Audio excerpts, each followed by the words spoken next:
4 चीज़ें जिसकी वजह से उत्तराखंड के मुसलमान कामयाब रहे। पहला है नमाज, दूसरा है ये लोग कुरान की तिलावत कर रहे थे जब इनके ऊपर परेशानी आ गई थी, और तीसरा है तस्बीह। जी हाँ, कई लोगों के हाथ में तस्बीह देखी गई और ये लोग कसरत से तस्बीह पढ़ रहे थे। और चौथी है दुआ। दुआ ही वो चीज़ है जो नामुमकिन को मुमकिन कर देती है। अल्लाह का शुक्र है कि हमारे उत्तराखंड के मुस्लिम भाई बहन किसी बाबा के पास नहीं गए जब इनके ऊपर इतनी बड़ी परेशानी आ गई। बेशक मदद करने वाली ज़ात सिर्फ अल्लाह ही की है।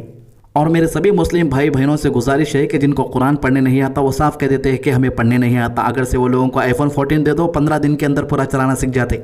मेरे कहने का मतलब ये है कि कोई भी चीज़ नामुमकिन नहीं होती, कोशिश करनी चाहिए। कुरान पढ़ने नहीं आता तो पढ़ना सीखिए, पढ़ने आता है तो समझने की कोशिश करिए। हल्द्वानी के मुसलमानों से सीखिए कि जब परेशानी आती है तो सिर्फ अल्लाह ही उस परेशानी को टाल सकता है, कोई नहीं। खुदा न खास्ता हल्द्वानी के मुसलमानों के खिलाफ फैसला आता तो फिर अल्लाह की तरफ से ऐसा अजाब आता कि इनकी नस्ल काँप उठती। जहाँ जहाँ पर मुसलमानों पर जुल्म होता है तो उसका जवाब भी हमारा अल्लाह देता है। फॉर एग्जांपल, काफ़ी लोग कह रहे थे चाइना में मुसलमानों के ऊपर जुल्म होता, अरब मुल्क खामोश बैठे हुए रहते, मुसलमान खामोश बैठे हुए रहते। मगर आज अल्लाह की उसके ऊपर ऐसी मार पड़ी है जो दुनिया को सभी मेडिकल इक्विपमेंट भेजता है, सभी दवाएं पूरी दुनिया में तकसीम करता है। उसके बाद जो है एक छोटी सी बीमारी का इलाज नहीं ढूंढ पा रहा। जिधर देखो उधर लोग तड़पते हुए दिखाई दे रहे हैं। अब बात हल्द्वानी की कर लेते हैं। हल्द्वानी में फिलहाल नहीं चलेगा बुलडोजर। सुप्रीम कोर्ट ने 4000 फैमिलीज को दी राहत। कोर्ट ने क्या क्या कहा, मैं शॉर्ट वीडियो में आपको समझा देता हूं।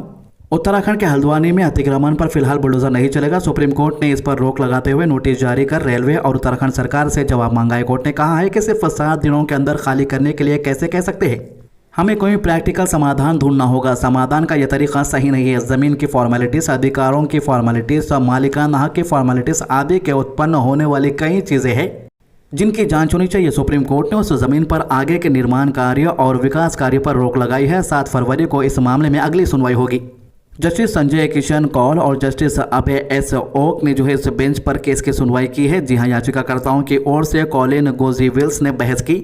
उसने हाईकोर्ट में आदेश के बारे में बताया और कहा कि यह भी साफ नहीं है कि यह जमीन रेलवे की है। हाईकोर्ट के आदेश में भी कहा गया है कि यह राज्य सरकार की जमीन है।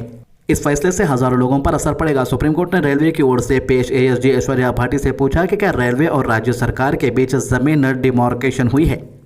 वकील ने कहा कि रेलवे के स्पेशल एक्ट के तहत हाईकोर्ट ने कार्रवाई करके अतिक्रमण हटाने का आदेश दिया है। एएसजी ऐश्वर्या भाटी ने कहा कि कुछ अपील पेंडिंग है, लेकिन किसी भी मामले में कोई रोक नहीं है। रेलवे की जमीन पर 4365 अवैध निर्माण है। कोर्ट ने कहा कि आप सिर्फ 7 दिनों का समय दे रहे और कह रहे हैं खाली करो, ये इंसानियत का मामला है। सुप्रीम कोर्ट ने उत्तराखंड सरकार से पूछा कि लोग 50 साल से रह रहे हैं, उनके पुनर्वास के लिए यानी उनके ठिकानों के लिए कोई योजना नहीं बनाई है। सुप्रीम कोर्ट ने सरकार से कहा है कि भले ही ये आपकी ज़मीन हो, कुछ लोगों ने कहा कि वो 1947 से पहले से है, उन्होंने लीज पर ज़मीन ली और मकान बनाए, किसी ने नीलामी में खरीदी, उनका क्या होगा। विकास की अनुमति दी जानी चाहिए, लेकिन लोग इतने लंबे वक्त तक रुके रहे तो पुनर्वास यानी उनके दूसरा ठिकाना की परमिशन दी जानी चाहिए। आप 7 दिनों में खाली करने के लिए कैसे कह सकते हैं।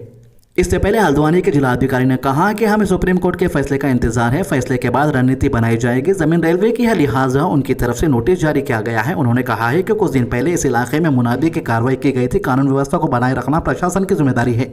इधर रेलवे की जमीन पर बने 4000 से ज्यादा घरों में रह रहे लोगों का एहतजाज प्रदर्शन जारी है। उन्होंने अधिकारियों से तोड़फोड़ नहीं करने की रिक्वेस्ट की है। हल्द्वानी में घरों के अलावा लगभग आधे परिवार भूमि के पट्टे का दावा कर रहे हैं। अल्हम्दुलिल्लाह फिलहाल सभी के लिए राहत की बात है। इस एरिया में 4 सरकारी स्कूल, 11 निजी स्कूल, 1 बैंक, 2 ओवरहेड पानी के टैंक, 10 मस्जिदें और 4 मंदिर हैं।